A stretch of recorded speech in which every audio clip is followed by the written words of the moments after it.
Welcome subscribers and viewers alike, and today we're going to be ranking every single Overwatch DPS character based entirely off of skill, how hard it is to play them, how good they are, their average DPS, their utility, how well they are on every single map in the game. This is a definitive tier list. I personally have 12 million hours in the game and am actually the #1 ranked DPS player in the world, beaten only by Mike Wazowski on the International Space Station. So, it's going to be a traditional tier list. I'm going to have all of the basic tiers, S, A, B, C, Super F, and we're going to make sure that everyone's judged fairly and unbiasedly. And I hope that you agree with all of these opinions, because these are objectively correct, and if you disagree with them, then I'm sorry, you're just not cut out to be an Overwatch player. But starting in, we go with Ashe. Ashe is a sniper character. She has some dynamite, a knockback thing. Overall, pretty useful character, a lot of utility, a pretty good sniper, probably going into A tier. And then we have Bastion. Bastion turns into a giant tank. He has a machine gun, basically.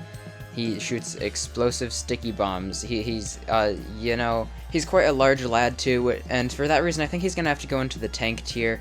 Cassidy, he's also another sniper, and he has a little bomb thing. He has a dash. He's really annoying. He's also an American, which means that he absolutely loves freedom, oil, fast food. Echo can fly around. She's really annoying. Her ult's pretty good. Gains some fast ult charge. Flies around. Has the sticky bombs. Pretty useful. Her face is it looks off. There's something off about it. She looks CGI, so she's going in CGI tier.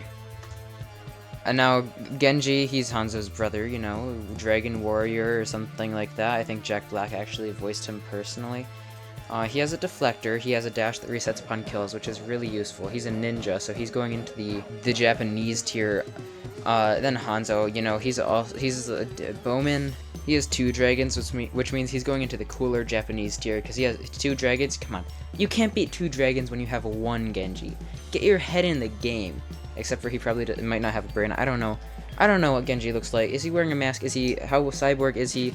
We'll never know. Except for me personally, I know, because I'm the best player ever. I actually own Blizzard Entertainment. I don't know if that's the name of it. And I can tell you that we're going to be adding Freddy Fazbear to the game next. He's going to be a support role, and his ultimate is going to have him rain amazing digital circus characters from the sky, causing 10d8 bludgeoning damage to all who it hits. Next up, we got Junkrat. Junkrat, he's a bombastic lad. He's funny. He has the best voice lines in the game. He's awesome. We love Junkrat. He's a rodent. Junkrat, he's good. He's great at controlling small rooms. I don't know how good he is. He's pretty good though, and for that reason, he's going to go into B tier. May's going into S tier because it's Mei. It's everyone's favorite character. No one dislikes Mei ever. Like when Mei was released, everyone was happy. It was the greatest day in Overwatch history. Way overshadowed like the release of Overwatch 2, the release of the Tesla whatever supercar. It overshadowed the release of John Cena and like Minecraft probably. Everyone like Minecraft, it's okay, but like people were really excited when Mei was added. Pretty weak character overall, but you just can't top a fan favorite like Mei. With her wonderful ice wall that makes everyone happy, is a real utility. It's a really useful and good ability for your teammates. It's really good for them. Few ways you control with it even. Her healing, her ability to stay on point, immaculate. Your teammate will never stay on point properly with Mei, even though they have many ways to. But it's immaculate every time. Next up we have Pharah. Next up we have Reaper. He's pretty good. I might call him unfair, but really, he's not. He's kind of squishy. He doesn't have much utility aside from his guns and being able to stick around for a bit. His teleport's useful. He can drop in on places. He's also dead. I think he's going to... Is he American? It's possible, but I can't really say. He's overall an enjoyable character. His Wraith form... I had a friend thought Reaper's name was Wraith. I don't know why, but he did. So I'm gonna make fun of him. Reaper's going into the Wraith tier. Sojourn is a good character. The projectile's pretty strong. Also a robot. We only have 3 left, so we're going to go to Soldier 76, Torbjorn, and then Tracer.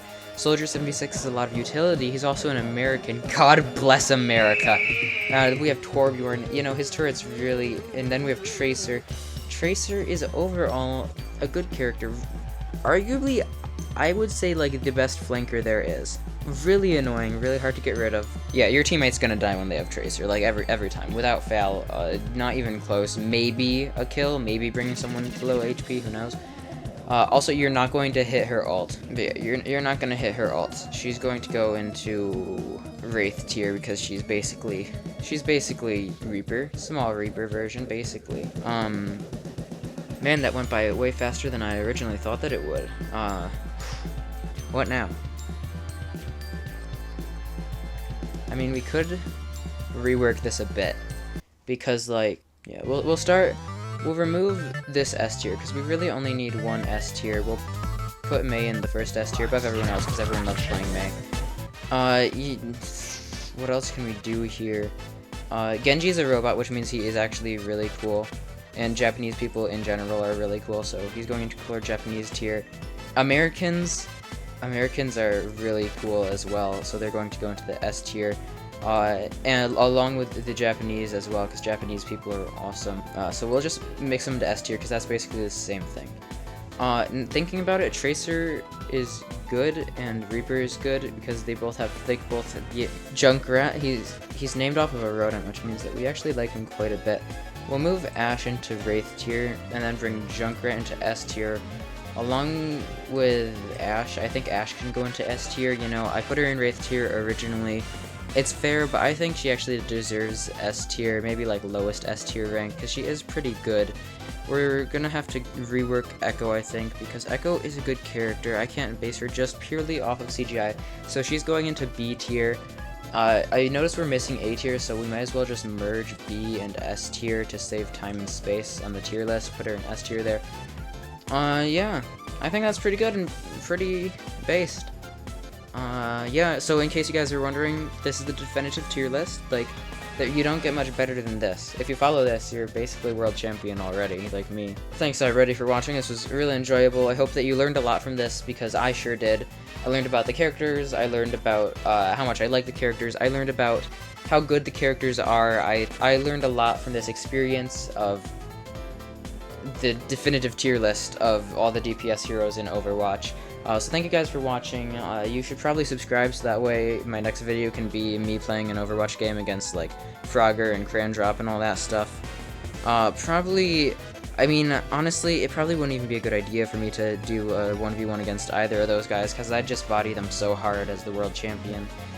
It'd be really embarrassing for them, I think. Thanks for watching, everybody. I am so good at my job.